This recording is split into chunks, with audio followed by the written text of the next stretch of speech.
The details about the demonetization arguments in the Supreme Court, the Attorney General admitted that the deposits have indeed crossed their previous estimates and more than 1 lakh crores is still expected.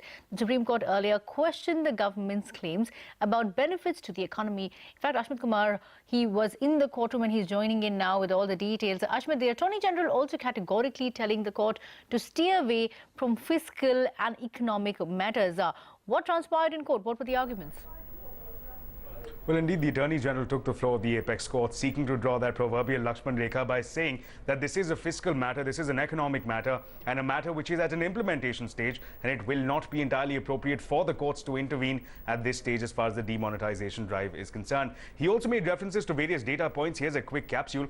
He pointed out that the banks so far have received deposits of 12 lakh crores. He conceded before the apex court that this is higher than the budget, than the estimates that the government had factored in at the beginning of this exercise. Further, the Attorney General conceded that the government is expecting fresh deposits of another 1 lakh crores in the coming 20 days.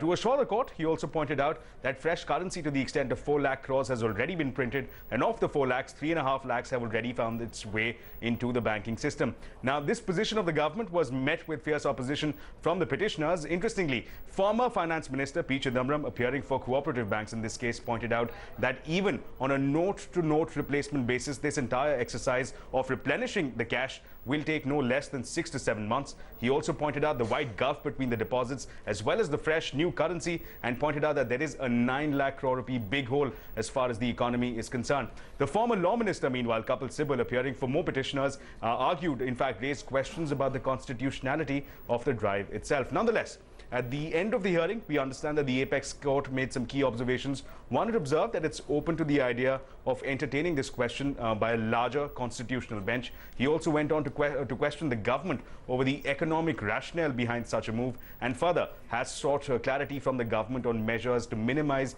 the inconvenience caused to the common man. The hearing, we understand, will resume on December 14th. All right, Ashmit, appreciate you joining us. That's the latest on this matter in court.